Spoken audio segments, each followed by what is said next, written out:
Betapa pun di Johor banyak orang Jawa juga. Sebab kemarin apa namanya, Syed Saddiq pun buat kempen dekat Muar tu, kat Johor.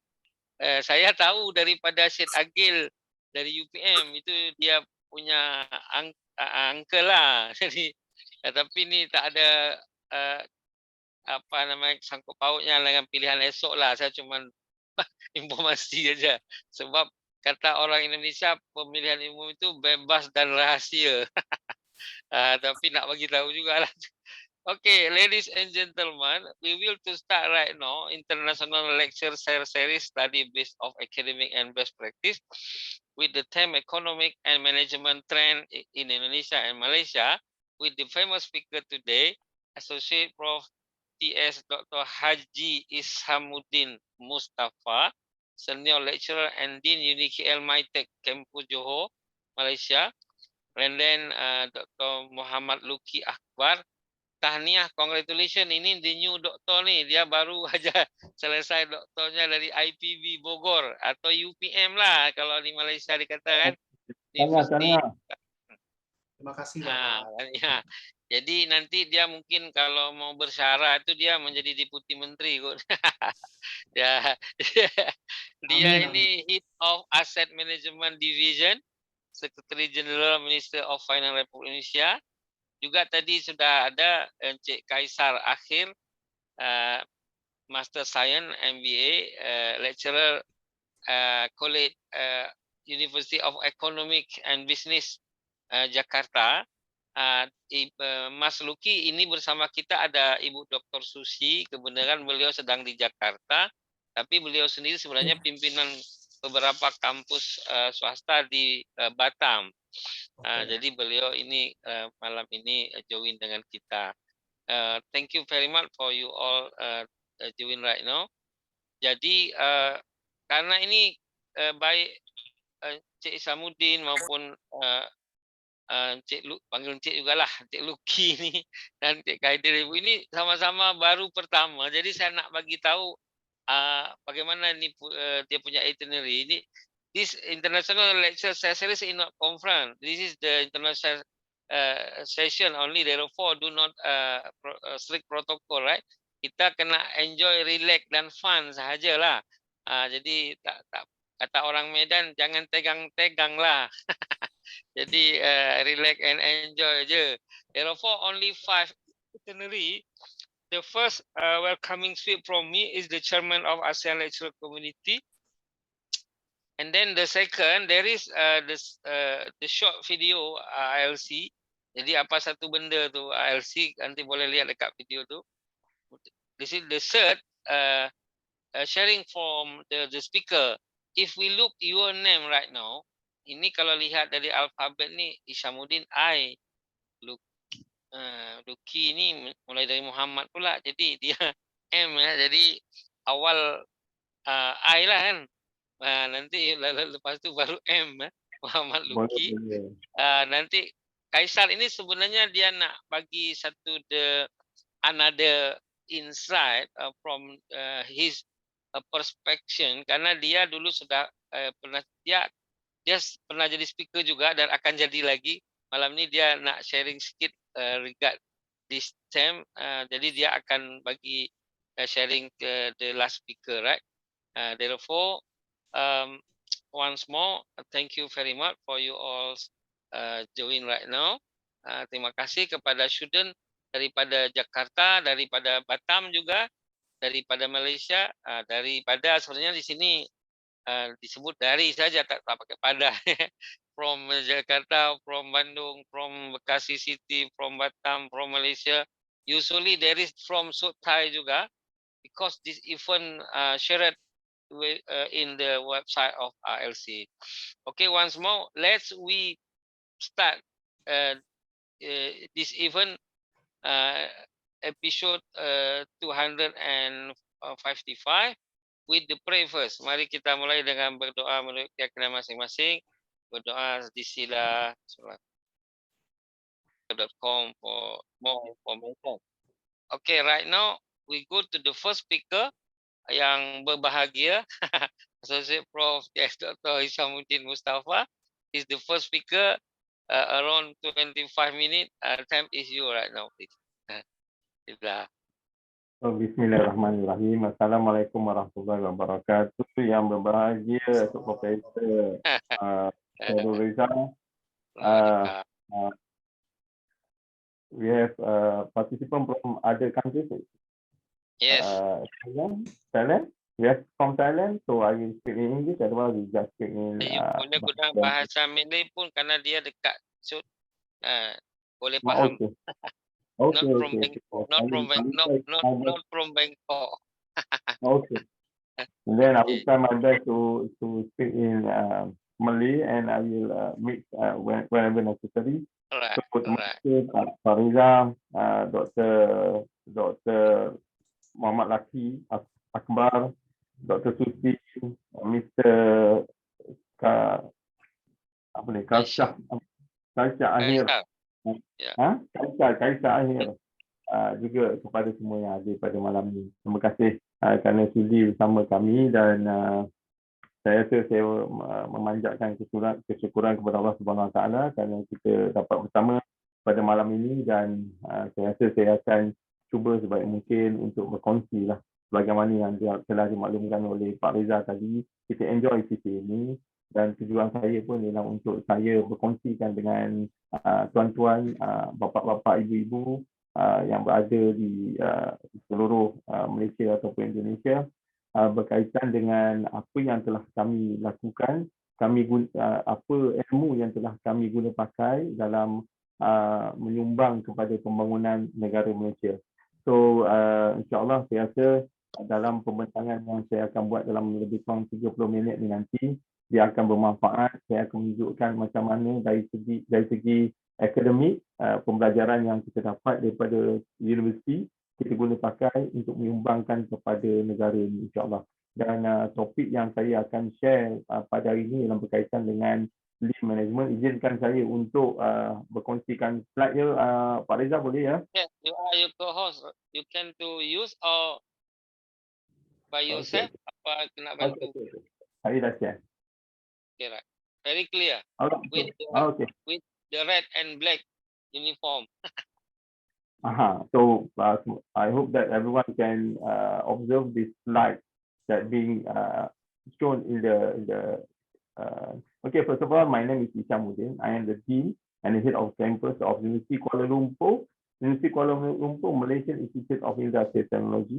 And my topic today that I'm going to share with you is actually regards to lean management. I hope that maybe everyone can understand what is lean management, and I think I will elaborate a little bit later on what is lean management, and then where knowledge is applied for the nations, as I mentioned earlier. So how we bring our academic perspective, what we learn in our classroom, then we use to develop our nation using the lean management principle.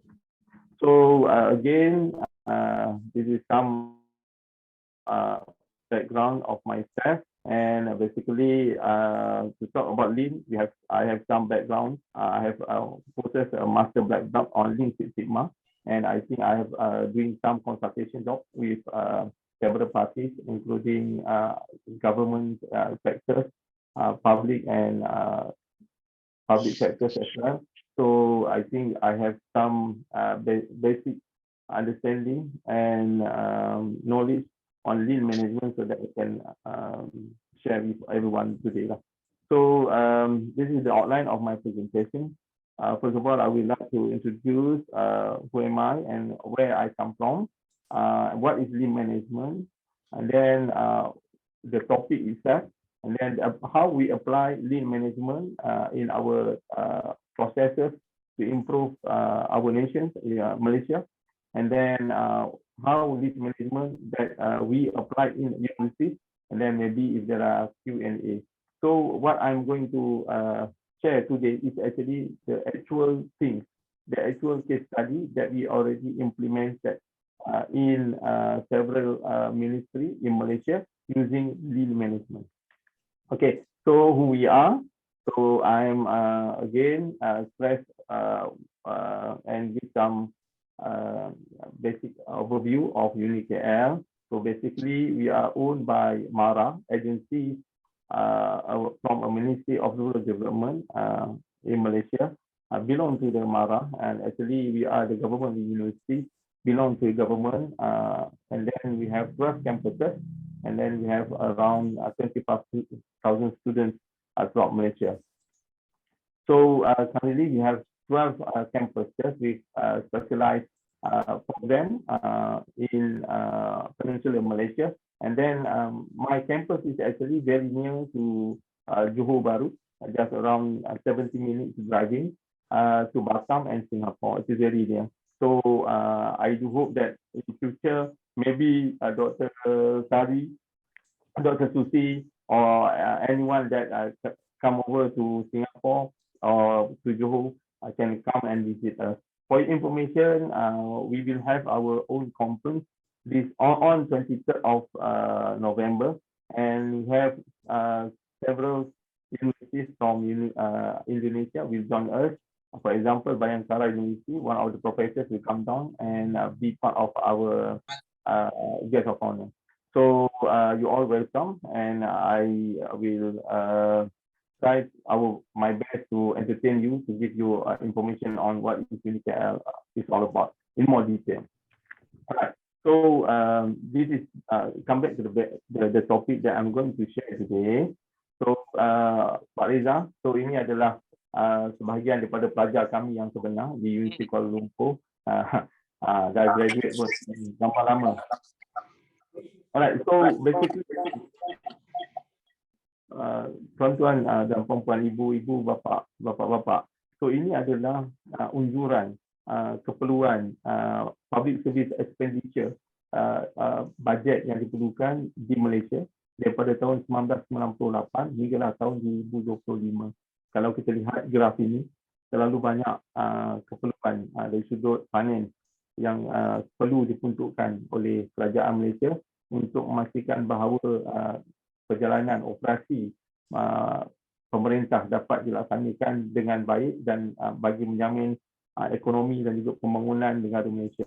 So tahun ke tahun kalau kita tengok demand yang diperlukan adalah setinggi lebih kurang daripada 15 bilion US dollar. Kalau kita lihat pada tahun 2025 nanti kita hampir memerlukan 55 bilion dollar untuk tujuan pembangunan Malaysia.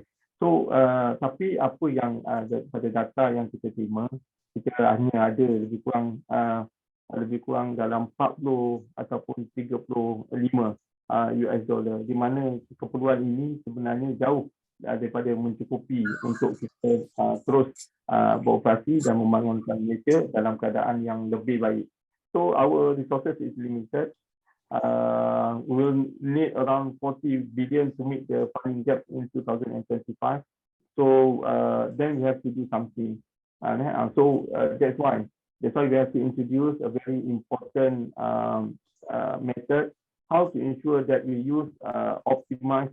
can optimize our resources. So in that case, we have to find a solution how we can do more with less resources, how we can have good output, more quality output, more consistency, more profit, more value, and more deals with our potential investor and so on, with less time, less energy, less resources, and less money. So we have to find ways. And then this requirement required us to find how we must ensure that our processes in our country meet the needs of financial and resources that are very limited. So that's why we introduced the lean concept. So what is lean management?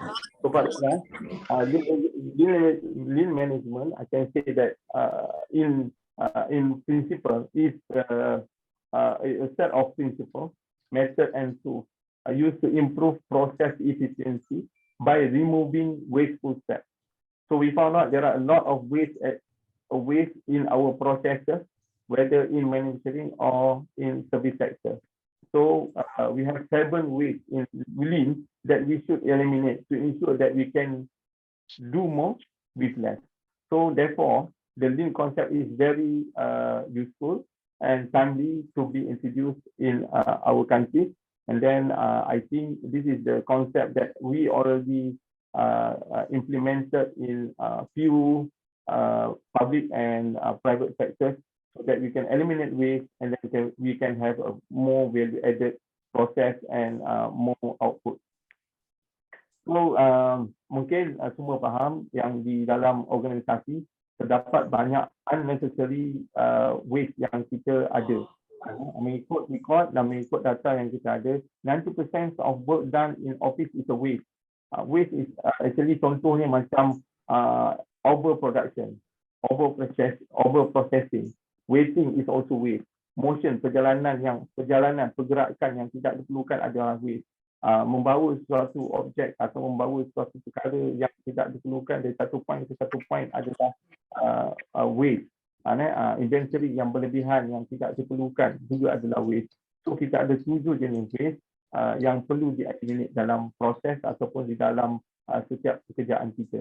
So jadi di dalam organisasi terdapat 90% work done in the office that can be considered waste. Yang dekat sini kita dah list out what will be the expected waste yang kita sebenarnya tak nampak setiap hari, tetapi kita melakukan di dalam office kita.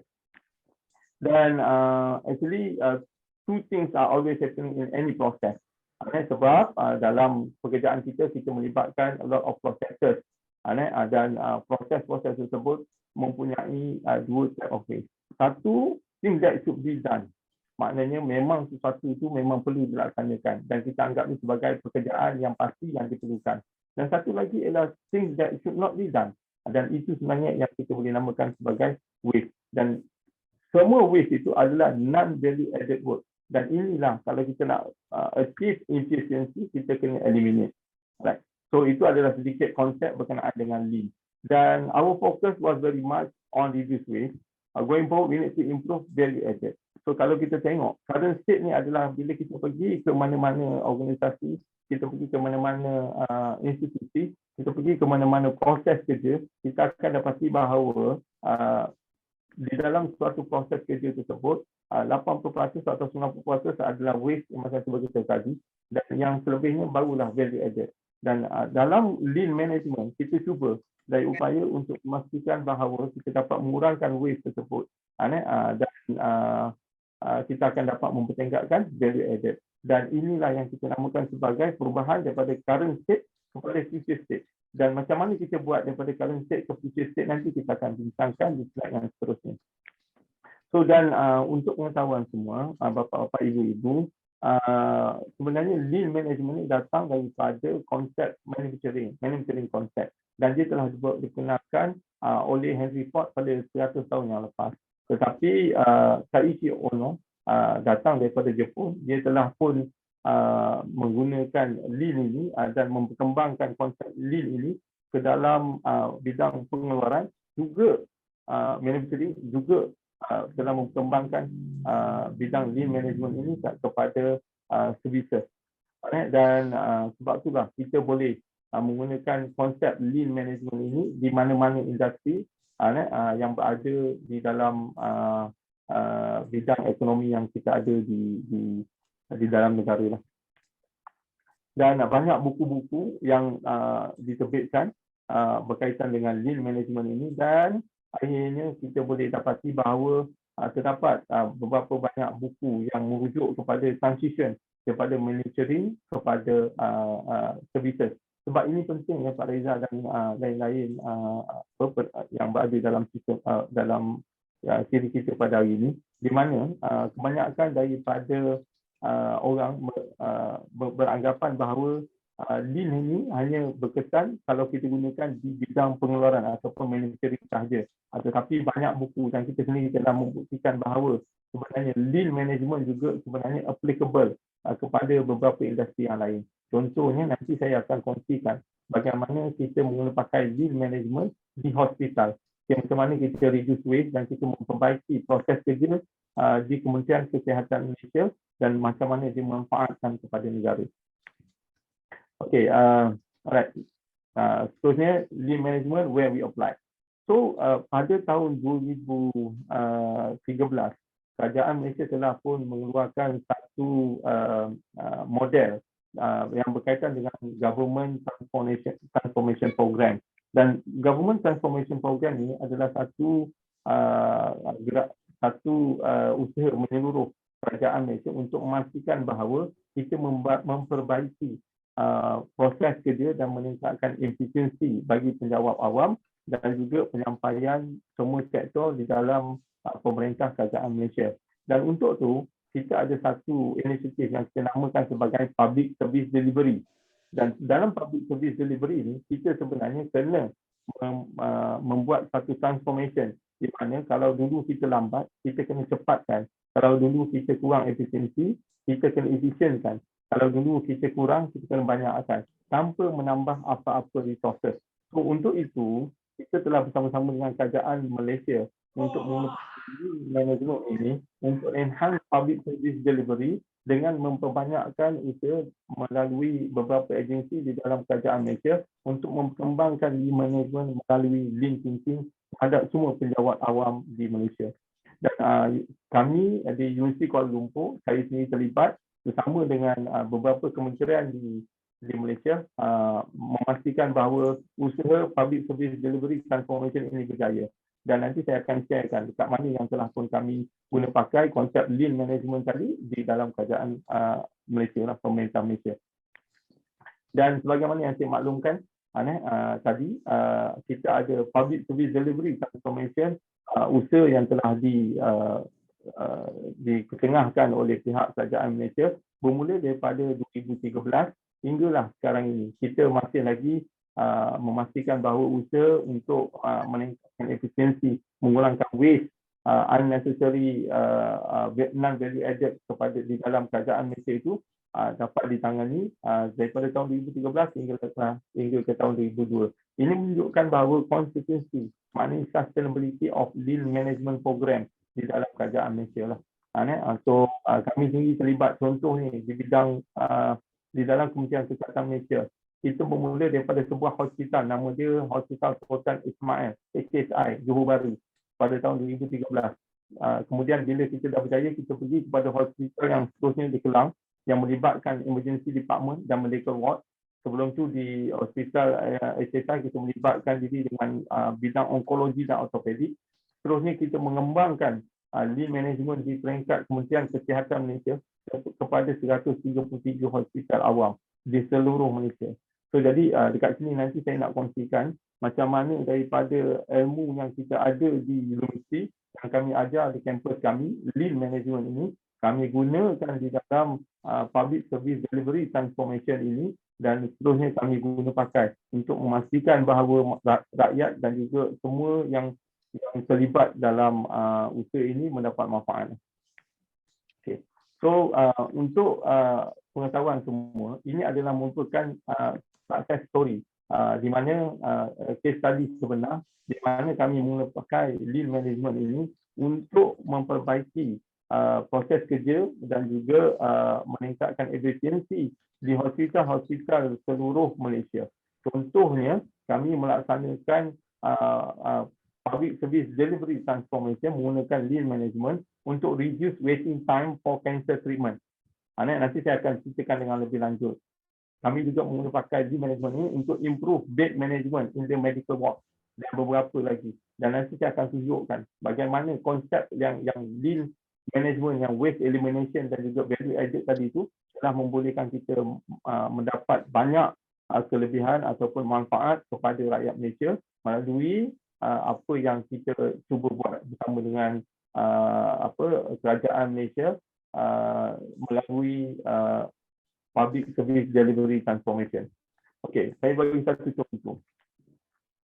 Di dalam hospital Sultan Ismail, kalau tuan-tuan dapat lihat di sini, ibu ayah, kita ada kita sebenarnya hospital Sultan Ismail merupakan sebuah hospital pakar untuk pesakit-pesakit kanser. Tapi masalah yang kita hadapi di hospital di Malaysia, di HSI pada waktu itu adalah waktu menunggu yang terlalu lama untuk pasien mendapatkan rawatan radiografi. radiografi ni mesin ni lah. So kalau ikutkan WHO punya standard untuk seseorang pesakit mendapatkan rawatan radiografi adalah dalam tempoh 30 hari sahaja selepas being diagnosed dengan kanser, dia sepatutnya tidak melebihi 30 hari. Tapi daripada rekod kita secara puratanya, pasien hanya mendapat rawatan selama paling rendah paling cepat 45 hari dan ada yang lebih sampai 60 hari dan sebagainya. So jadi apa yang berlaku adalah pesakit-pesakit selepas didiagnos contohnya dengan stage 2, mereka menunggu lama dan belum lagi mendapat rawatan dan akhirnya mereka sampai ke stage 3. Ini bukan satu benda yang sihat, yang baik dan tak bagus. Tapi kami ada limitation. Limitation kami adalah staff pakar yang nak menguruskan dia, dan juga limitation kami adalah mesin yang sangat mahal untuk kita guna pakai bagi merawat pesakit-pesakit kanser. So jadi dengan adanya limitation ini, pakar yang kurang, mesin yang terhad, macam mana kita nak memastikan bahawa kita boleh memendekkan waktu menunggu pesakit-pesakit kanser ini. Sebab itulah kita menggunakan pakai lean management nanti. Nanti saya tunjuk macam mana kita buat sebenarnya, dan akhirnya kita dapat manfaat pesakit-pesakit yang diagnose dengan pesakit kanser ini tidak perlu menunggu lama. So kalau daripada apa yang rekod kami pada tahun 2013 menggunakan pakai lean konsep ini, tanpa menambah pekerja, tanpa menambah mesin, tanpa menambah apa-apa additional resources, kami berjaya mengurangkan waktu tempoh menunggu daripada average 60 hari tersebut kepada waktu kami membuat projek itu adalah selama 16 hari sahaja. Dan setakat ini, hingga hari ini, kita dapat maintain. We manage to maintain tidak lebih daripada 30 hari. Maknanya kita telah mencapai WHO standard. Tanpa menambah apa-apa resources. So jadi apa yang kita buat dekat sini sebenarnya, kita hanya eliminate unnecessary work yang saya tunjukkan tadi. Kita eliminate unnecessary inventory. Kita eliminate unnecessary steps dan sebagainya. So jadi dengan itu kita dapat menambah bilangan slot dan akhirnya banyak pesakit mendapat rawatan dalam tempoh yang telah ditetapkan. So ini sebenarnya sangat bermanfaat. Sebab kalau pesakit daripada stage 2 pergi ke stage 4 contohnya, bila dia tiba ke stage 4, kita dah tak boleh buat, secara umum ni kita dah tak boleh buat apa-apa. Kita hanya boleh meningkatkan taraf hidup mereka saja, taraf kualiti kehidupan mereka saja. Dari segi rawatan memang dah sukar. Sebab itulah kalau kanser kita kena dapat awal lah. Kita kena detect awal dan kita kena bagi rawatan seawal mungkin. So jadi dengan menggunakan lean management, kita dah pun berjaya. Kita eliminate semua unnecessary steps, unnecessary waste. So kita dapat value added processes dan akhirnya kita dapat manfaat kepada masyarakat. Seterusnya kami daripada satu hospital, kami bergerak kepada beberapa disiplin di dalam hospital. Contohnya, kalau department emergency di hospital ataupun di medical ward, dulu kami punya bed occupation rate, maknanya kalau katalah dalam satu ward tu ada 100 katil, pesakit yang duduk di dalam ward tersebut ada sampai tahap 140 orang. Maknanya ada 40 orang yang tidak ada katil sebab terlalu banyak. So, jadi macam mana kita buat dengan menggunakan pakai lean management ini hingga kita dapat manfaatnya. Nanti saya tunjukkan result. Dan kita dah pergi kepada semua, kita dah pergi kepada emergency department, specialist klinik, patologi, radiologi, operation theater dan sebagainya. Dan kita memanfaatkan konsep lean management ini terhadap semua disiplin di dalam hospital di Malaysia dan kita improve kita punya efisiensi dan servis kepada rakyat Malaysia. Dan macam mana kami buat, kami sebagaimana yang saya maklumkan tadi, kami pergi daripada satu hospital ke satu hospital, satu disiplin ke satu disiplin, dan seterusnya kita mengembangkan daripada satu hospital banyak disiplin dan seterusnya kita buat di seluruh Malaysia. Dan ini adalah outcome-nya. Ini adalah outcome-nya. Contoh, emergency department. Kalau dulu waktu menunggu di emergency department di Malaysia, di Hospital Tengku Ampuan Rahimah, sebab terlalu banyak patient, waktu menunggu adalah 90, mungkin lebih daripada 4 jam, 6 jam di emergency department untuk green lane. Untuk green, dia ada green, red dan juga yellow. Red tu maknanya dah critical lah. So maknanya emergency datang, dia critical, dia tetap kena masuk immediately. Tapi green ni adalah dia emergency tetapi boleh tunggu. Tetapi berapa lama kita nak tunggu. So jadi di emergency department kita boleh improvekan. Maknanya waktu menunggu tidak lebih daripada 90 minit. Maknanya kita telah improve dia punya throughput increase by 300%. Menggunakan lean management. Kemudian medical ward, throughput increase by 40%. Ini kita dah berjaya meningkatkan kapasiti apa yang ada di dalam medical ward itu sebanyak 40%. Di bidang onkologi itu yang tadi lah. Yang tadi tu yang radiologi kan, otak dan sebagainya, kanser otak, muka dan sebagainya itu, kita berjaya mengurangkan waiting time sebanyak 75%. Di ophthalmologi untuk sakit mata, kita dapat mengurangkan waiting time hingga 50%. Orthopedic waiting time hingga 54%. Contohnya macam dulu dia datang daripada pukul 6 pagi, dia datang di hospital, dia akan balik pukul 12 tengah hari sebab rawatan onkologi dan ortopedik. Tapi sekarang ni tak perlu lagi. Dia mungkin hanya datang lebih kurang 2 jam aja berada di hospital dan mungkin surgery dan sebagainya. Dan banyak lagi beberapa outcome di hospital, projek-projek yang melibatkan hospital di kerajaan Malaysia yang kita telah menggunakan pakai lean management ini untuk kita improvekan. Dan daripada situ kita contohnya di Hospital Tengku Ampuan Rahman saja kita berjaya menyelesaikan banyak masalah di mana kita kurangkan congestion kepada 35 mengurangkan sebanyak 35% congestion dan juga kita meningkatkan speed of operation kepada 30% dan dia melibatkan lebih kurang sebanyak 1.5 juta memanfaatkan 1.5 juta pesakit. Dan selain daripada di hospital, kami juga buat public service delivery transformation menggunakan pakai lean management di Kementerian Kerjaan Tempatan di mana kami membuat beberapa projek bersama mereka untuk improvekan penggunaan dan juga infrastruktur yang berkaitan dengan tandas-tandas awam di Malaysia.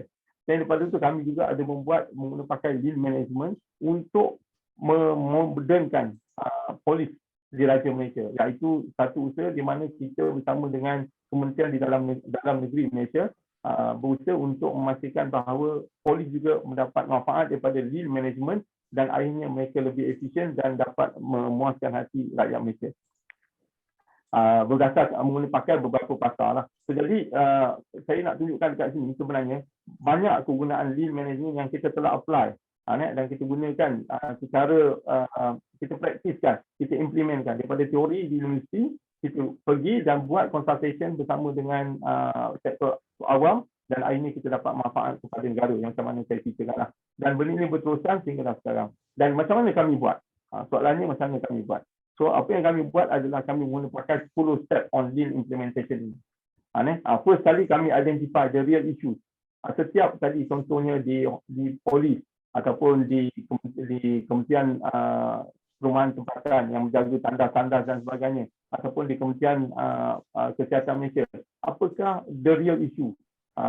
Contohnya macam congestion tu di hospital Tengku Ampuan Afzan, Tengku Ampuan Rahimah. Apakah sebenarnya the real issue yang melibatkan penggunaan katil sehingga 140%. Jadi kita kena pasti itu. Kemudian kita ada projek charter dan maksudnya kita buat satu objektif berapa persen yang nak capai dalam tempoh mana. Kemudian kita establish patient journey. Kalau di hospital daripada satu ke satu, setiap satu kita buat value stream mapping. Kita buat current state dan future state. Di mana value stream mapping ni kalau tuan-tuan ada masa nanti kita ada siri yang lain yang saya boleh terangkan apa itu value stream mapping, tapi dia adalah satu kerja di mana satu proses kita mapkan semua aliran kerja secara lebih terperinci dan kita daripada sinilah baru kita tahu mana satu yang value added dan mana satu yang tidak value added dan mana satu yang ada waste dan mana satu yang tak ada waste. Dan daripada situ kita boleh eliminate unnecessary waste dan kita dapat meningkatkan value added processes dan seterusnya kita dapat mencapai projek satu yang telah kita tetapkan. Kemudian setelah kita dapat melaksanakan value stream mapping tersebut, kita boleh buat kaizen dan juga kita plan on implementation improvement lah. Dan kita monitor progress dan kita buat VSM, future state dan seterusnya kita buat kaizen yang berterusan dan kita cari jalan macam mana kita nak sustain our achievement lah. So this is the very orang kata raw method macam mana kita buat, tetapi sebenarnya dia lebih terperinci lah kalau kita pergi satu persatu. Contohnya macam ni, ini adalah proses kita buat value stream mapping di hospital. Bayangkan kalau katalah proses kerja kita sebenarnya satu hari mungkin pendek je dalam satu muka surat, dalam SOP, Standard Operating Procedure kita, sebenarnya pendek je. Tapi kalau kita buat value stream mapping menggunakan lean management ni, semua orang boleh pastikan panjangnya daripada ujung sini ke ujung sini, lebih kurang 20 kaki. Daripada sini sebenarnya baru kita tahu bahawa proses kerja kita bukanlah pendek. Sebab ada banyak listen of pollen. Kita ada banyak unnecessary step yang sebenarnya semua orang tak tahu. Kita banyak ada silo yang mana kita kena eliminate silo-silo daripada semua tempat dan semua function ataupun department ataupun jabatan-jabatan tertentu. So daripada sini kita boleh tahu. Kalau tuan-tuan tengok daripada gambar ni, tengok macam mana kita menggambling tenaga. Ini adalah doktor-doktor pakar. Macam yang belakang kita ni adalah pakar daripada bidang dia adalah doktor pakar di emergency department. Yang sini kalau yang saya tunjuk ini, yang belakang sikit ini adalah pakar ketua jabatan di medical ward. Mereka terpaksa berkumpul dan brainstorm dan mencari memastikan bahawa setiap proses yang kita buat, kita mapkan dan kita try cuba eliminate unnecessary step dan waste yang ada. Dan daripada situ sebenarnya baru kita boleh implement.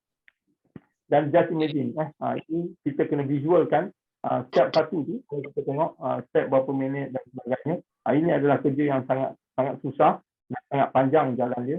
Dan ini adalah very technical lah, very technical. Dan daripada sini kami mula pakai lean management tersebut untuk eliminate yang bintang-bintang. Kalau kita dah tahu ni, yang bintang-bintang ni kita akan buat kaizen lah yang seperti tahu tadi. So daripada kaizen ni lah kita buat improvement supaya kita tidak lagi perlu proses-proses ni ataupun kita menyingkatkan atau kita melihat semula proses ni sama ada dia efisien ataupun tidak. Dan kami juga melaksanakan lean management di universiti. Contohnya kami melaksanakan proses kerja di mana kalau katalah saya claim, saya pergi ke Indonesia, Jakarta baru ni, sebenarnya saya menggunakan pakai duit saya, tempahan hotel, kapal terbang dan sebagainya. Kalau dulu kami mengambil masa 54 hari daripada data, 54 hari untuk kita mendapat semula duit yang telah kami keluarkan tersebut. Tapi dengan menggunakan lean management ini, kita eliminate unnecessary processes, unnecessary waste dan sebagainya. Kita tambah value added processes dan akhirnya daripada 54 hari kita dapat hanya 1 hari saja. Maknanya kalau saya balik pada Jakarta hari itu, saya mula pakai duit sebanyak RM5,000 Malaysia, hari ini saya claim, besok saya akan dapat duit terbalik. Kalau sebelum tu saya claim 54 hari kemudian baru saya dapat. So how efficient bila kita mula pakai lean management ini untuk kita membaca lah. Dan kita juga dari sudut meningkatkan efisiensi membuat kertas-kertas soalan peperiksaan akhir. So sekarang ni kita menggunakan lean management untuk kita eliminatekan unnecessary steps atau waste ataupun kita efisienkan proses tertentu supaya kita boleh melaksanakan proses menghasilkan kertas soalan peperiksaan akhir dengan lebih efisien 24/7. Maknanya 24 jam selama seminggu. Maknanya setiap hari lah, selama 365 hari di mana-mana sahaja. Sebab tadi kita ada maklumkan antara waste yang kita nak eliminate adalah transportation, motion dan sebagainya kan. So, jadi kalau katalah kita boleh buat final exam question tanpa ada kerana motion dan juga banyak benda-benda yang unnecessary, maka kita boleh menghasilkan soalan pemeriksaan. Ya. Okay, so dan kita juga memperbaiki proses procurement dan juga finance di chancellery lah, di main office kami di Kuala Lumpur. Dan itu saja. Saya rasa boleh snap gambar ni kalau perlu. Sebab apa? Saya rasa dekat sini kita ada beberapa video macam mana kita melaksanakan lean management di sektor awam.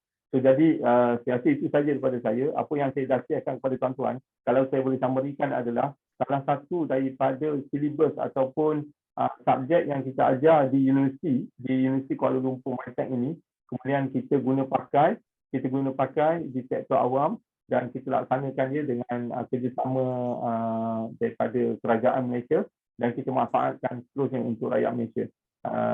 Dan sebenarnya ini bukan suatu benda yang mudah sebab kita kena ada satu tim yang banyak, kita kena pungut data yang banyak, kita kena ada banyak analisis dan kita kena very orang kata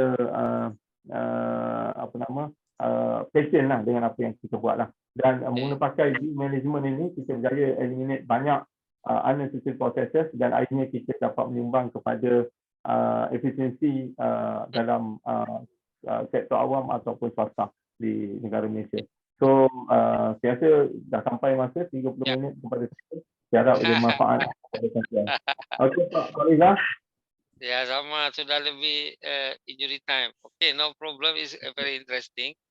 Jadi kalau lean management diterapkan di parlimen mungkin banyak yang boleh dibuang. Okey, boleh shut down jap you punya screen. We will to go the refreshing first. Boleh di shut down. Okey. Mas Luki silakan. Baik. Bismillahirrahmanirrahim. Assalamualaikum warahmatullahi wabarakatuh. Good evening for everyone. Thank you very much, Mr. Associate Professor. Thank you, Syahrul Reza, ayahanda saya. Tentunya terima kasih atas kesempatan yang diberikan di malam ini kepada kami, dan tentunya sangat senang kami melakukan sharing session, terutama mengenai kondisi perekonomian Indonesia dalam menghadapi berbagai ketidakpastian dan tentunya bagaimana nanti respon terhadap berbagai perubahan yang terjadi. Mohon izin share screen. Ya, you are the co-host, boleh, sila.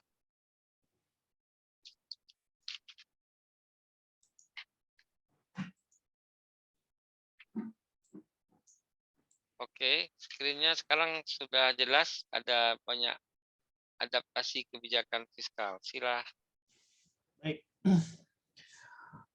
Yang kami hormati Profesor Associate Profesor Tengku Syahrul Reza, Associate Profesor Dr. Haji Isamuddin Mustafa yang baru saja menyampaikan materi, dan tentunya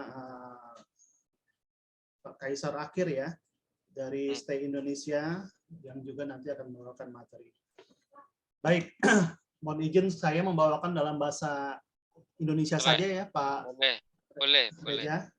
Supaya bisa lebih clear dalam membawakan materi yang akan saya sampaikan malam ini. Baik, sharing session-nya adalah mengenai adaptasi kebijakan fiskal Indonesia dalam merespon konstelasi geopolitikal global. Dan tentunya ini bisa juga memberikan informasi ya tentunya. Tapi terus terang Pak Reza, saya sangat dengan negara Malaysia ini ya.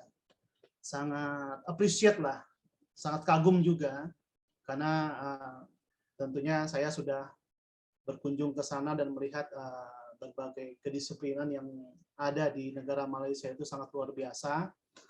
Dan tentunya tahniah juga, pertumbuhan ekonominya hampir 17.2 ya, dibandingkan dengan Indonesia yang 5.3 di kuartal keempat di 2022 ini.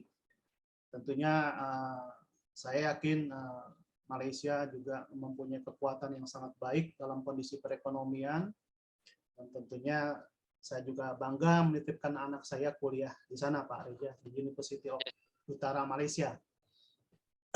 Baik, ini sekilas ya tentang fasilitator saya. Nama saya M. Luki Akbar. Saya Kepala Bagian Pengelolaan Barang Milik Negara di Sekretariat Jenderal Kementerian Keuangan. Fungsi kami adalah sebagai aset manager, Pak Reza. Aset manajernya barang milik negara milik Kementerian Keuangan di seluruh Indonesia. Selain sebagai kepala bagian di aset manajemen, saya juga terlibat di ada namanya ya tim untuk manajemen komite representatif public financial management multi donor trust fund. Itu sifatnya kita mengelola hibah yang diberikan oleh PFMDTF tersebut, ada banyak lembaganya, dan tentunya ini suatu kehormatan bagi saya juga bisa membantu ya pemerintah Indonesia dalam rangka mengolah hibah yang tentunya diberikan kepada beberapa kementerian lembaga, termasuk Kementerian Keuangan juga. Ya tentunya sebagai alumni STIAMI, Pak Reja juga dosen saya dulu, ya tentunya saya sangat senang bisa bergabung menjadi bagian part of lecturer of STIAMI Institute pada saat ini. Walaupun mungkin karena kesibukan tidak seperti Pak Reja ya yang sering mengajar, tapi ya beberapa kali lah kita kawal mata kuliah di STIAMI Institute. Terakhir tentunya saya aktif Pak Reja di Professional Writer, komunitas birokrat menulis. Bisa langsung diakses ya, itu yang saya sampaikan page dari apa-apa yang pernah saya sampaikan di sana gitu. Ya, intinya saya terima kasih Pak Reja yang telah banyak menempa saya dulu waktu di STIAMI Institute, sehingga apa yang saya lakukan saat ini juga tak lepas dari peran Pak Reza dalam gembleng saya sehingga bisa sampai saat ini. Baik, Bapak Ibu sekalian, tentunya kita mulai masuk ya ke dalam sharing session, di mana di sini ada outline yang dapat saya sampaikan, ada 5 mengenai kerangka konseptual kebijakan fiskal Indonesia, lalu bagaimana kita menangani risiko perekonomian global yang eskalatif, lalu bagaimana implikasi pada perekonomian domestik di Indonesia yang harus disiapkan, respon kebijakan untuk antisipasi risikonya, serta strategi dan arah kebijakan fiskal di tahun 2023. Baik, tentunya kebijakan fiskal di Indonesia mengacu kepada bagaimana kita mencoba melakukan stimulus perekonomian dalam rangka mewujudkan kesejahteraan masyarakat. Dan tentunya ini di semua negara juga pasti akan berlaku sama ya, di mana hal-hal yang perlu diperhatikan dalam kebijakan fiskal di Indonesia ini, yang pertama adalah responsif, yaitu menjaga makro equilibrium, keseimbangan makronya, bagaimana kebijakan ekspansif atau kontraktif disesuaikan dengan siklus perekonomian, sehingga apa-apa yang kita takutkan dari kontraksi ekonomi seperti inflasi dan lain sebagainya dapat dikelola dengan baik. Lalu integratif, yaitu policy konsistensi, ini menjaga konsistensi dan keselarasan sebenarnya untuk kebijakan jangka panjang yang lebih menyeluruh. Lalu juga kita mencoba melihat di jangka menengahnya dan jangka pendek apa yang bisa dilakukan secara lebih teknis. Yang ketiga adalah komprehensif. Di sini memang bagaimana stimulus, kredibilitas, dan sustainability ini kita jaga betul untuk mempengaruhi makroekonomi, pertumbuhannya, stabilisasi, dan bagaimana pemerataannya di masyarakat. Dan tentunya kita juga ingin fiskal di negara Indonesia ini bisa sehat dan tentunya memperbaiki neraca keuangan pemerintah secara lebih baik. Dan terakhir tentunya efektif. Efektif di sini artinya kalau kita yakin APBN ini sehat, tentunya kesejahteraan juga akan meningkat dari masyarakat, dan tentunya untuk mendorong itu diperlukan produktivitas, berdaya tahan, serta pengendalian risiko yang baik. Jadi ini prinsip-prinsip dasar pengelolaan risiko, pengelolaan fiskal di Indonesia, dan saya yakin juga tidak berbeda jauh dengan prakteknya di berbagai negara. Baik, tentunya tadi ya, kita ingin kebijakan fiskal ini diselaraskan dengan siklus perekonomian. Nah, tentunya apa-apa yang dilakukan sangat tergantung dengan bagaimana kita mengelola output gap dari perekonomian yang memang dapat kita jadikan sebagai refleksi antara kondisi saat ini dengan kondisi yang istilahnya ceteris paribus, kondisi yang istilahnya normal, namun juga perlu dijaga kehati-hatian maupun dalam rangka pelaksanaannya. Tentunya ketika kita menghadapi output gap positif, tentunya ini mengindikasikan nilai output aktual yang lebih tinggi dari output optimum, permintaan berlebih sehingga harga cenderung naik dan laju inflasi relatif tinggi. Di sini tentunya kebijakan fiskal kontraktif dari pemerintah diperlukan untuk menekan kenaikan harga dan bagaimana menstabilkan harga-harga yang sifatnya kebutuhan pokok sehingga inflasi yang terjadi juga dapat dikendalikan. Lalu ketika kita berhadapan dengan output gap yang negatif, nah ini kita tentunya mengharapkan ya ada hal-hal yang sifatnya ekspansif, karena di sini memang yang kita lihat indikasinya adalah pertumbuhan ekonominya tidak optimum, dan itu bisa kita lihat contohnya pada saat masa pandemi kemarin, di mana memang kegiatan perekonomian dibatasi karena masalah kesehatan dan lain sebagainya, sehingga ini menjadi sesuatu yang harus dilakukan kebijakan fiskal yang ekspansif untuk menanganinya. Dan tentunya di sini hal-hal yang sifatnya policy ya biasa didengar ya oleh kita semua di Indonesia. Pemerintah melakukan counter cyclical di mana ini pemerintah menambah belanja. Menambah belanja tujuannya apa? Tujuannya untuk bagaimana menahan krisis supaya resesi yang kerap kali dibicarakan bahwa ekonomi sedang menurun segala macam ini bisa distimulus dengan menggunakan sumber daya ekonomi secara lebih baik, dan tentunya kalaupun perlu ada pengurangan belanja dari pemerintah yang tidak perlu. Nah, sehingga kemarin ketika kita berhadapan dengan pandemi, sistem work from home itu sebenarnya cukup banyak membantu ya. Karena dari aspek efisiensi belanja pegawai, efisiensi belanja dari operasional itu banyak berkurang. Nah, sehingga itu bisa dialihkan untuk dana pemulihan ekonomi nasional. Nah, berikutnya tentunya pro-cyclical ini pemerintah ini berusaha mengurangi belanja ketika perekonomian sedang lesu, dan ini tentunya berusaha dilakukan dengan memberikan stimulus yang tepat, atau bisa juga dengan memberikan subsidi kepada masyarakat secara hati-hati dan tepat sasaran. Nah, jadi inilah yang dilakukan oleh pemerintah Indonesia, bahwa kebijakan fiskalnya memang diselaraskan dengan siklus perekonomian yang dihadapi. Baik, tentunya tadi ya kita berusaha agar strategi kebijakan fiskal di Indonesia ini dapat efektif dalam tujuan APBN yang sehat sehingga dapat menstimulus perekonomian dan mewujudkan kesejahteraan masyarakat. Tentunya di sini ada 3 hal yang menjadi perhatian, bahwa yang pertama tentunya APBN yang sehat adalah fondasi untuk menstimulasi perekonomian dan mewujudkan kesejahteraan. Yang kedua, melalui APBN yang sehat akan mendorong 3 fungsi pokok yang dapat berfungsi optimal, yang selanjutnya akan menopang pembangunan yang berkelanjutan. Dan pembangunan yang berkelanjutan ini akan menghantar terwujudnya kesejahteraan yang berkeadilan.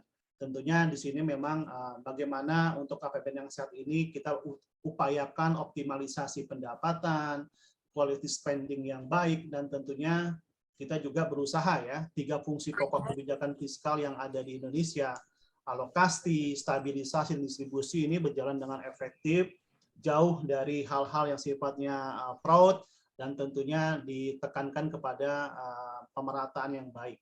Sustainable development juga menjadi bagian untuk pembangunan yang berkelanjutan, di mana kita melihat berbagai aspek ekonomi, sosial, dan lingkungan, serta inklusivitas di dalam pertumbuhan ekonomi ini bertujuan untuk bagaimana pertumbuhan ekonomi dapat berjalan dengan baik dan pengurangan ya dalam pengangguran, kemiskinan, dan kesenjangan. Jadi ini strategi kebijakan fiskal yang digunakan dalam rangka kita tadi ya menghadapi berbagai output kebijakan ekonomi yang terjadi. Nah, tentunya apa sih risiko global eskalatif yang perlu diperhatikan, bukan hanya untuk Indonesia tapi juga untuk berbagai negara di dunia ya. Dengan adanya berbagai hal-hal yang memang terjadi pada saat ini. Di sini memang kita mengidentifikasi risiko telah bergeser ya dari pandemi yang sudah coba diantisipasi dengan berbagai hal seperti vaksin dan lain sebagainya, kepada gejolak ekonomi global. Ya tentunya kita melihat bahwa inflasi global juga melonjak karena adanya supply disruption, karena pandemi yang juga masih berjalan, perang Ukraina dengan Rusia, dikombinasi dengan eksesif stimulus fiskal dan moneter yang sebelum dan selama pandemi di negara maju yang memang kita lihat sendiri banyak mempengaruhi ya, terutama pergerakan dari negara-negara maju seperti Amerika dan Tiongkok sendiri. Lalu pengetatan likuiditas dan kenaikan suku bunga ini menyebabkan ketidakteraturan ya pasar keuangan global. Capital outflow-nya juga berpengaruh dan tentunya ini juga akan berimplikasi kepada pelemahan nilai tukar dan lonjakan biaya utang dari semua negara. Dan ini tentunya perlu dikelola dengan hati-hati. Dan berikutnya juga potensi krisis utang global. Banyak negara memiliki rasio utang yang sangat tinggi ya, di atas 60% sampai 100% PDB-nya. Dan biaya utang dan revolving-nya juga refinancing dari utang tersebut juga naik tajam dan potensinya ya hampir di atas 60 negara ini melonjak tingkat maupun jumlah hutangnya. Dan yang terakhir tentunya resikonya adalah potensi stagflasi. Di sini memang pelemahan ekonomi global disertai inflasi yang tinggi, dan ini merupakan kombinasi yang sangat berbahaya ya dan rumit secara kebijakan ekonomi. Tentunya berbagai hal yang harus dilakukan ya sangat terstruktur, mulai dari refinancing tadi maupun hal-hal sifatnya penanganan risiko. Dan tentunya kalau dari data-data di sini memang harga komoditas global ini masih tidak teratur disebabkan oleh berbagai banyak hal dan penuh ketidakpastian, dan itu juga didorong oleh perang yang masih berlangsung. Dan tentunya kita tahu sendiri even Indonesia berusaha ya dalam presidensi G20 ikut turun coba membujuk di rekan-rekan Rusia maupun datang juga ke Ukraina, tapi tentunya kita lihat sendiri ini masih belum membuat kestabilan di dalam konteks harga komoditas global yang tentunya akan berpengaruh juga ke dalam harga pasar di dalam negeri masing-masing negara. Dan tentunya dengan tekanan inflasi yang tinggi, ini juga akan mendorong pengetatan kebijakan moneter di banyak negara. Di negara-negara G20 sendiri sudah banyak yang menaikkan suku bunga acuan, dan tentunya ya ini dilihat kembali kepada cadangan devisa maupun hal-hal yang memang menjadi fondasi ekonomi suatu negara.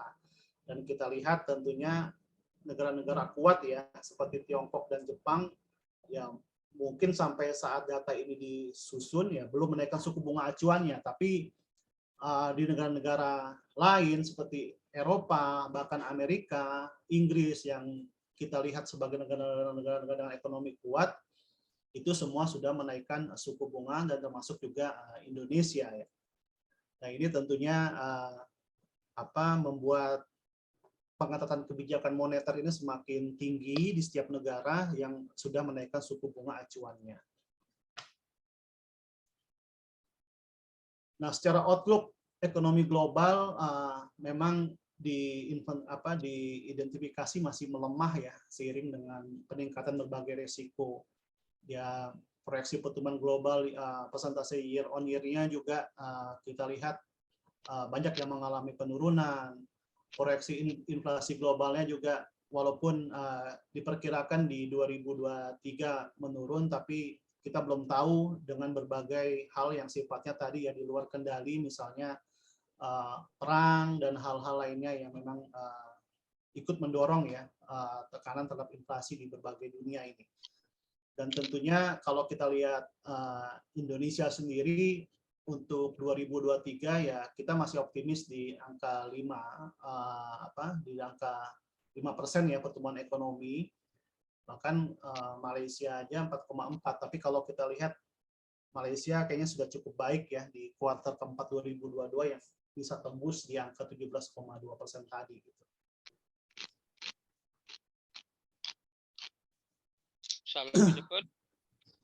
Ya Pak, jadi memang tentunya kita berhadapan dengan apa-apa yang memang menjadi sesuatu perlu antisipasi ya, di mana memang faktor penurunan proyeksi yang misalnya dipicu oleh inflasi, pengetatan moneter dan lain sebagainya, ini juga harus diperhatikan.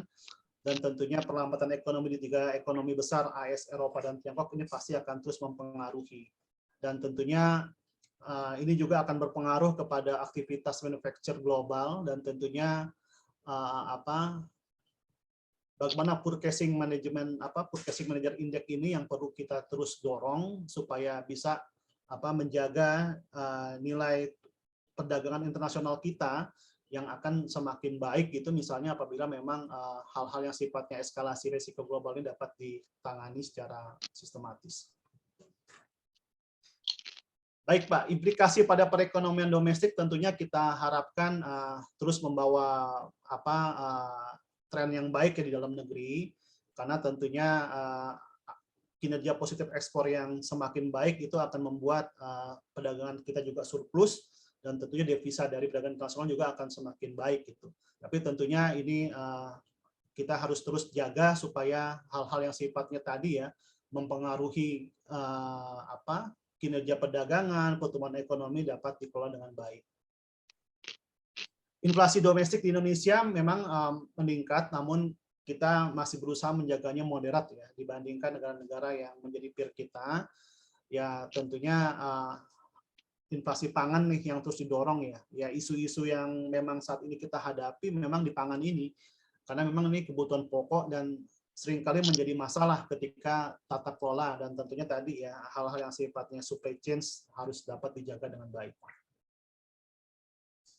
Prospek untuk pertumbuhan jangka pendek Indonesia ya masih cukup kuat, dan tentunya ini terrefleksi ya pada sisi konsumsi maupun produksi yang kita lihat di sini semua menunjukkan progres yang baik. Namun tentunya hal-hal yang sifatnya indikator produksi ini harus kita jaga terus, purchasing management index, pertumbuhan konsumsi listrik, dan tentunya kapasitas produksi untuk manufacture dan pertambangan yang harus kita terus dorong stabilitasnya. Pertumbuhan ekonomi Indonesia diperkirakan masih tumbuh lebih baik di tahun 2022. Tadi ya di angka ya mungkin sekitar 5% ya sampai ke 5.3, atau Ibu Sri Mulyani juga optimis di 5.5 ya. Tapi tentunya hal-hal ini tentunya harus kita jaga dari sisi konsumsi rumah tangga, kinerja ekspor, dan tentunya hal-hal lain yang terkait dengan perdagangan internasional tadi. Lalu bagaimana respon kebijakan untuk antisipasi risiko? Ya tentunya 3 fungsi utama kebijakan fiskal di Indonesia, stabilisasi, distribusi, dan alokasi ini semua harus dilakukan. Dalam hal stabilisasi makroekonomi ya tentunya tingkat defisit dan utang yang terkendali utamanya, alokasi sumber daya yang utama ya tentunya belanja yang berkualitas, produktif, dan mendukung pembangunan, serta distribusi pendapatan adalah bagaimana kita mengoptimalisasi penerimaan dan tentunya program-program bantuan sosial yang tepat sasaran. Hal yang diterapkan adalah kebijakan fiskal antisipatif dan responsif ya dalam menghadapi ketidakpastian, di mana ini fokus untuk penyelamatan, pemulihan, serta reformasi penguatan fondasi ekonomi. Ini bahannya nanti kita share saja Pak Reza ya, karena pada intinya di sini memang bagaimana hal-hal yang sifatnya extraordinary policy terus dilakukan dalam rangka menghandling pandemi dan kita recovery bersama, dan tentunya apa yang menjadi kebijakan reform di dalam fondasi ekonomi yang dijalankan oleh Indonesia. Dan tentunya dalam hal program pemulihan ekonomi nasional secara efektif terus diupayakan dalam rangka membantu penanganan COVID-19 dan pemulihan ekonomi dari pandemi yang terjadi.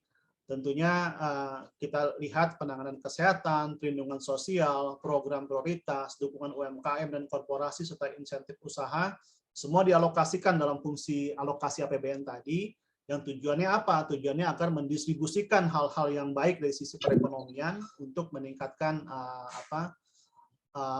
pemulihan ekonomi yang cepat di Indonesia. Hal lain yang dilakukan juga perluasan perlindungan masyarakat di tahun 2022 dengan pemberian bantalan sosial dalam mengurangi angka kemiskinan di tengah penyesuaian harga BBM yang memang juga sedang menjadi isu ya. Antara lain dengan adanya BLT, bantuan subsidi upah, dan earmark 2% dari DAU atau dana bagi hasil untuk pemerintah daerah. Dan tentunya kita juga ingin bagaimana dana daerah ini dapat kita upayakan bersama, karena kan Indonesia negara kepulauan ya dengan sistem desentralisasi, sehingga mau nggak mau otonomi daerah ini perlu banyak instrumen pembiayaan, ada dana bagi hasil, dana alokasi umum, dana alokasi khusus untuk pembangunan fisik, untuk non fisik, ada insentif daerah dan dana desa, serta yang terakhir dana otsus dan dana insentif. Semuanya tujuannya adalah untuk bagaimana menjaga ya tingkat keuangan daerah ini dapat diseimbangkan dan tentunya menjaga fondasi perekonomian nasional secara menyeluruh gitu. Bagi kami APBN ini sudah sangat efektif ya memitigasi dampak pandemi COVID-19. Ya tentunya kalau kita lihat dari hal-hal yang sifatnya memang kenaikan angkatan kerja, jumlah pengangguran dan tingkat kemiskinan nasional yang fluktuatif, namun kita berusaha menjaga itu supaya tetap dalam keadaan normal. Pemulihan ekonomi di Indonesia diharapkan mampu mendorong tingkat penyerapan tenaga kerja yang cukup masif ya di kisaran tahun 2021 dan 2022. Dan tentunya hal-hal sifatnya program perlindungan sosial dan pengentasan kemiskinan ini juga diharapkan terus membawa tren yang baik. Baik, ya tentunya lesson learn apa yang kita ambil dari pandemi COVID-19 tentunya ya pertama pentingnya inovasi pola kerja agar tetap produktif, pentingnya penyempurnaan program agar lebih kompatibel dengan kebiasaan baru, pemulihan sosial ekonomi juga menjadi momentum reformasi untuk keluar dari berbagai tantangan yang kita hadapi, dan menyadarkan kita semua dengan gotong royong atau burden sharing, semua dapat kita lakukan penguatannya. Baik, yang terakhir tentunya strategi dan arah kebijakan fiskal 2023, ya tentunya kalau bagi kami adalah, bagi Indonesia tentunya, adalah bagaimana optimis terhadap kinerja positif perekonomian dan waspada terhadap resiko ketidakpastian yang masih tinggi. APBN 2023 disiapkan untuk merespon resiko ketidakpastian perekonomian global sebagai shock absorber, mengendalikan tingkat inflasi dan menjaga daya beli masyarakat, dan menjaga momentum pemulihan ekonomi yang semakin menguat. Dan tentunya ini diimbangi dengan mitigasi resiko, dengan mengendalikan defisit dan utang, buffer dan fleksibilitas, yang tujuannya adalah bagaimana menjaga momentum transformasi ekonomi, efektivitas di reformasi fiskal, dan menjaga program prioritas tetap dapat berjalan. Baik, tentunya sebagai shock absorber, hal-hal yang memang menjadi tujuan utama menjaga kesehatan APBN dalam jangka menengah dan panjang ini menjadi hal yang perlu diperhatikan. Tujuannya memang shock absorber ini ya dapat mengendalikan inflasi, menjaga momentum pemulihan ekonominya, dan menjaga belanja prioritas dapat berjalan dengan baik. Dan arahnya tentunya untuk tahun depan, bagaimana APBN atau kebijakan fiskal ini dapat meningkatkan produktivitas untuk transformasi ekonomi yang inklusif dan berkelanjutan, tentunya menjadi dalam hal mobilisasi pendapatan, spending better yang terus dijaga, dan pembiayaan inovatif dan sustainable, semuanya menjadi platform agar konsolidasi fiskal ini dapat lebih berkualitas di Indonesia. Dan anggaran prioritas untuk peningkatan daya saing dan kesejahteraan masyarakat juga ini sudah dialokasikan. Ya harapannya tentunya terus ya, kesehatan meningkat tajam, infrastruktur di tahun 2020 dan tentunya ke depan juga semakin baik, dan tentunya tahun 2022 APBN sebagai shock absorber yang dapat meningkatkan ketahanan fiskal atau perekonomian di Indonesia. Baik Pak Reja, mungkin demikian ya untuk bahan-bahan dan teknisnya tentunya dapat dilihat secara lebih ini. Kami sih mengharapkan memang lebih banyak diskusi nanti supaya bisa lebih baik lagi bagaimana kita sharing-sharing session di malam ini. Terima kasih Pak Reja. Assalamualaikum warahmatullahi wabarakatuh. Ada beberapa pertanyaan memang sudah masuk email saya, baik untuk Dr. Isamuddin maupun Dr. Doki. Tapi sebelum kita nanti question answer, ada Mas Kaisar, tapi kita mau refreshing Assalamualaikum warahmatullahi wabarakatuh. Selamat Assalamualaikum malam, warahmatullahi Bapak-Bapak semua. Yang saya hormati Pak Reza. Prof. Reza ini guru saya gitu ya. Banyak belajar saya dari Prof. Reza. Kemudian Pak Luki, Pak Syamsuddin, Syamsuddin. ya Pak Samsudin dan juga Pak dan Bu Susi serta rekan-rekan semua yang hadir pada kesempatan kali ini. Saya mencoba untuk melihat ya tadi bagaimana menyaksikan paparan luar biasa tentang lean management dan juga bagaimana kebijakan ekonomi ataupun fiskal dari Indonesia menghadapi pandemi COVID-19. Dan memang karena dunia ini menghadapi ketidakpastian seperti itu, dan di mana setiap negara saat ini dituntut untuk bisa agile, bisa adaptasi terhadap dinamika keuangan ekonomi ataupun keuangan baik dalam negeri maupun khususnya luar negeri seperti itu dengan segala ketidakpastiannya. Nah, kalau saya mencoba mengkaitkan antara lean management dengan perekonomian global pun itu bisa kita coba kaitkan. Bagaimana sekarang ini setiap negara dituntut untuk efisien di dalam belanja negaranya, di mana saat ini setiap negara diperlukan kemampuan untuk memanfaatkan sumber daya yang dimiliki seoptimal mungkin. Dan bagaimana dengan kolaborasi itu bisa mengurangi pengeluaran yang mungkin biasanya dilakukan seperti itu. Jadi sekarang ini juga kita lihat bagaimana secara politik internasional pun negara-negara mulai punya geng-gengnya masing-masing nih Pak. Kalau bahasa anak mudanya punya gengnya masing-masing, punya aliansinya, punya koalisinya gitu. Setiap negara sekarang sudah mulai kayak gitu juga.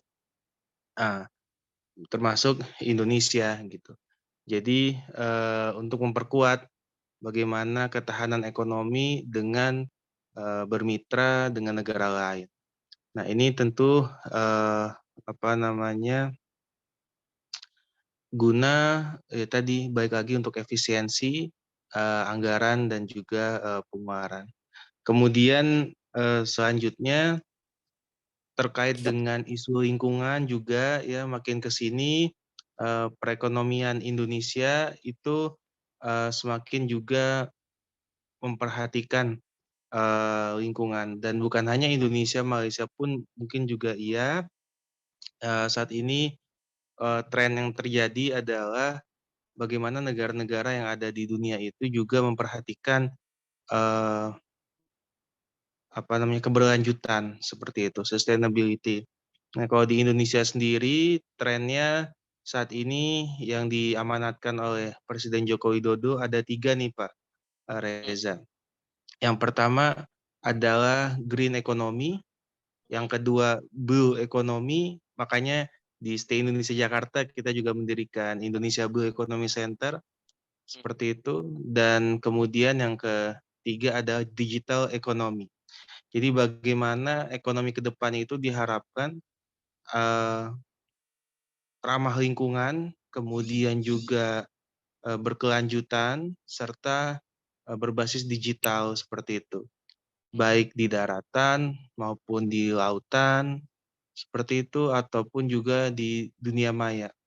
Jadi ketahanan ekonomi nasional harus bisa kuat ya,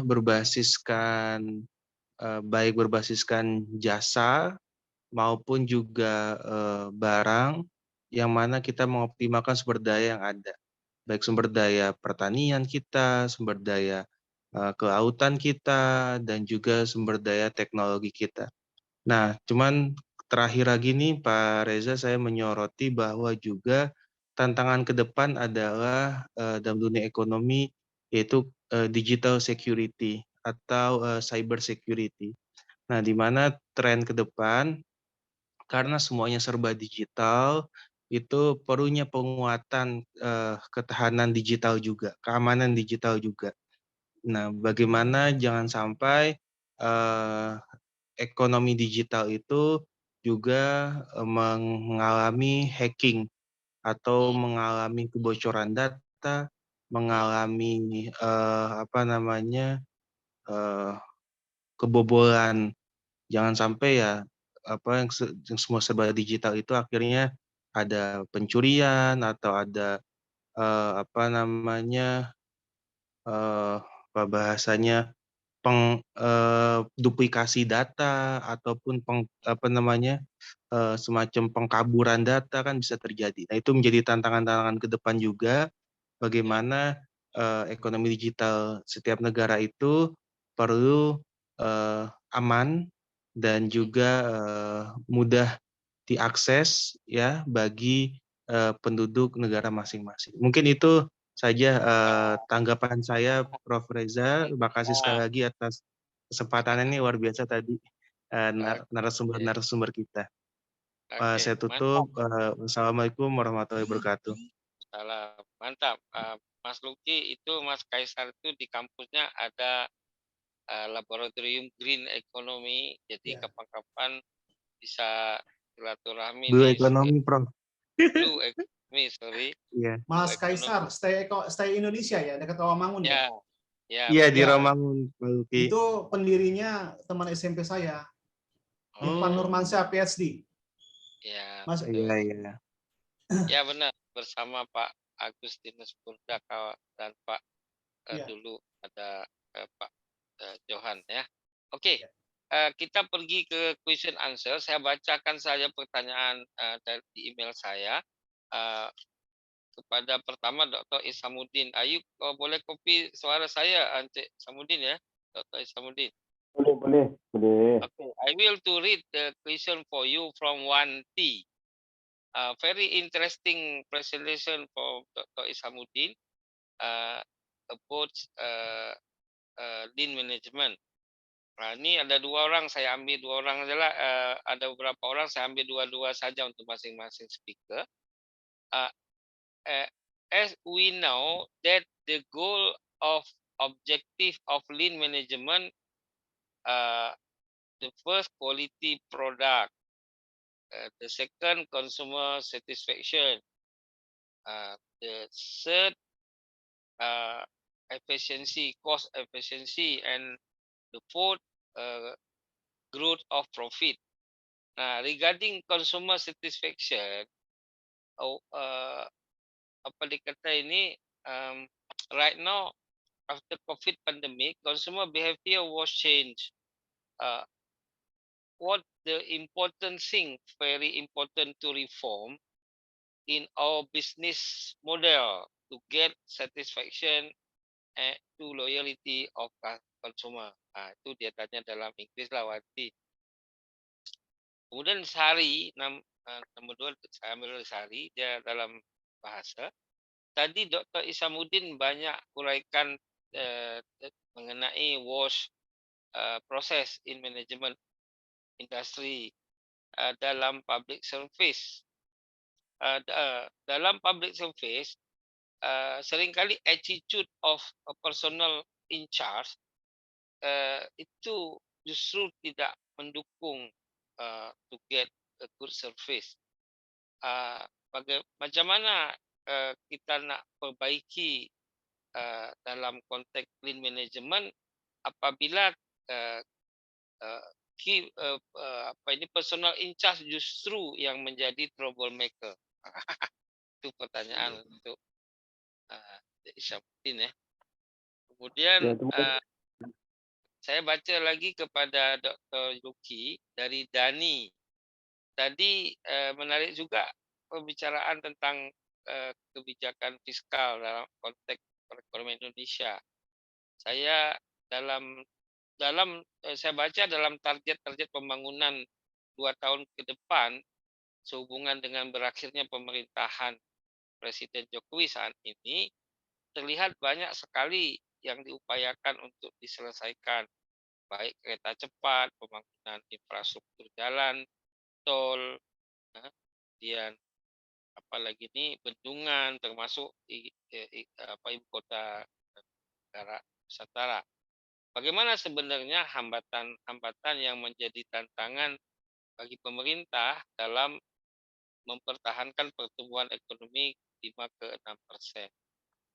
Yang kedua dari Dilah, pertemuan G20 kemarin tentu memberi impact positif dalam posisi Indonesia di mata dunia internasional.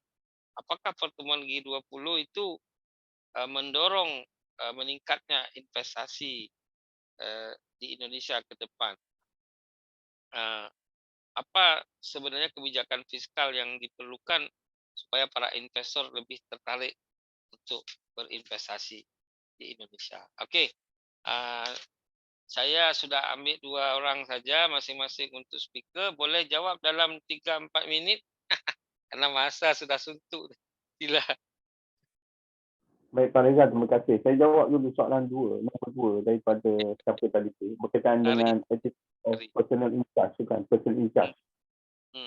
So, untuk kita, saya bagi contoh di apa yang saya laksanakan dan kami laksanakan di sini, di private sector, even di sektor awam, di public sector pun, sebenarnya kita memang tak boleh lari daripada masalah, daripada penerimaan terhadap changes and the acceptance to change, sebab budaya dah impact dengan apa yang telah dibuat tu. So apa yang kita buat adalah kita dapatkan top down instruction daripada pihak pengurusan tertinggi, dan daripada situ sebenarnya once kita dah dapat top down instruction dan kita very clear dengan objektif, dan kita form team yang boleh melaksanakan, saya rasa regardless of siapa pun yang tak menyokong terhadap perubahan dan keperluan untuk melaksanakan lean management ni, saya rasa akhirnya dia akan perlahan-lahan berubah. Sebab ini pun betul, kalau saya tengok gambar tadi, saya tunjuk gambar, ada beberapa orang dalam gambar tu, in the first place dia tak terima pun, dia tak boleh melihat kepada perubahan, dia biasa dengan proses kerja dia. Tapi along the way, bila dah nampak, kita buktikan dengan data, kita buktikan dengan success step by step tu yang kita buat, dan akhirnya dia setuju lah, dia terima perubahan, dan akhirnya dia menjadi pendukung kuat. Banyak kes di mana orang yang paling tak suka kepada changes tu, once dia dapat accept, dia akan berubah lah, dan dia akan menjadi pendukung kuat. Awal-awal defender. So berkaitan dengan customer satisfaction tadi tu, kita akui customer satisfaction buat masa sekarang ni adalah berubah-ubah dan very dynamic. Ada banyak factors lah yang contributed into customer satisfaction and loyalty tadi kan. So kalau katalah dalam konteks lean management tu, sebenarnya regardless of siapa dan zaman mana pun, efficiency adalah part of factors that will contribute to customer satisfaction lah. So once you can make sure that you boleh sustain good efficiency, kemudian kita boleh sustainkan kita punya responsiveness pada pelanggan kita ataupun sesiapa saja, saya percayalah customer akan berpuas hati lah at the end. Itu daripada perspektif lean, daripada perspektif lean management. Tapi kalau daripada perspektif lain, faktor untuk customer satisfaction ni banyaklah. So saya tertarik sebenarnya dengan pembentangan daripada Mr. Akbar berkaitan dengan ekonomi Indonesia dan sebagainya tadi. So saya rasa partly of usaha effort untuk membangunkan negara sebagaimana Indonesia yang banyak resources, banyak peluang dan banyak, saya rasa bila saya pergi ke Jakarta baru ni pun, saya rasa banyak perubahan pembangunan telah berlaku. Saya rasa untuk speed up kepada menjadi negara yang kehadapan di rantau ASEAN ni, saya rasa saya rasa mungkin kita kena tengok juga satu usaha untuk transformasi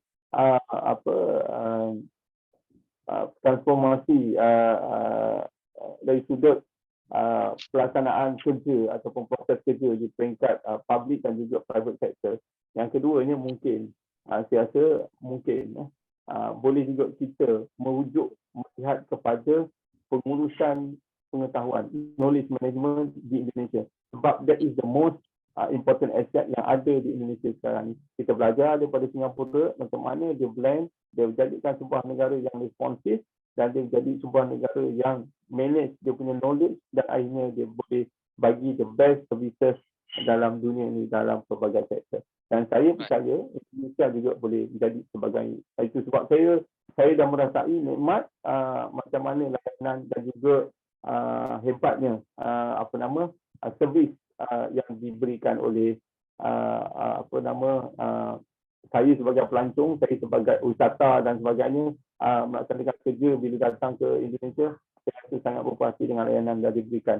Sebab tu saya percaya Indonesia kalau kita melihatkan meningkatkan beberapa sudut saja, saya rasa insyaAllah boleh pergi lebih jauh. Itu sajalah, Prof. Baik, thank you for smart answer. Mr. Luki dalam masa 3-4 minit juga untuk 2 pertanyaan tadi. Soalnya kita tinggal 6 minit lagi. Okay.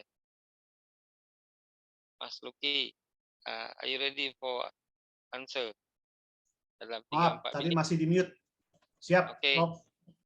Baik, pertanyaan Mas Dani tadi ya, tantangan dan hambatannya. Tantangan dan hambatan kita memang kebijakan fiskal di Indonesia ini mengikuti prinsip lifetime budget constraint ya.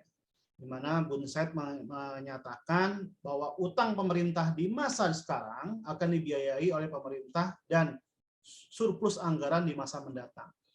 Nah, jadi memang masalah utang ini menjadi tantangan yang terbesar ya, dan penting bagi pemerintah kita juga untuk mengimbangi utang saat ini dengan surplus anggaran di masa mendatang ya. Tentunya indikator-indikator yang dijadikan ya adalah bagaimana inflasi dapat dikendalikan, nilai tukar rupiah juga terhadap dolar harus tetap dapat dikendalikan juga, dan tentunya tingkat suku bunga berharga negara yang terus kita coba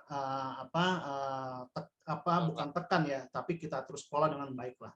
Artinya di situ ada efforts to maintain fiscal sustainability, ya tentunya dengan berbagai hal yang tadi mengarah kepada pemulihan ekonomi nasional, mendorong peningkatan pendapatan, dan portofolio utang yang bertanggung jawab.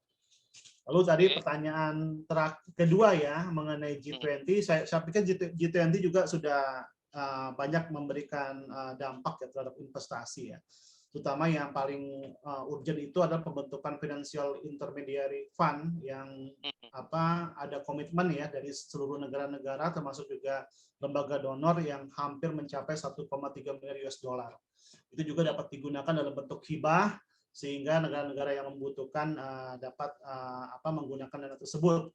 Dan tentunya paling penting adalah bagaimana pengembangan Indonesian Energy Transition Mechanism atau IETM Country Platform di sini untuk mendukung kecepatan bagaimana listrik ini dapat kita nanti carikan alternatif energi yang terbarukannya, dan bagaimana kita juga mendukung ke arah green energy ya yang diharapkan untuk dapat meningkatkan Indonesia, produktivitas di Indonesia. Mungkin demikian, Prof. Terima kasih. Selamat untuk Menteri Keuangan dan Menteri Luar Negeri yang sudah bekerja dengan baik. Terima kasih. Dr. Susi ada 1-2 menit, boleh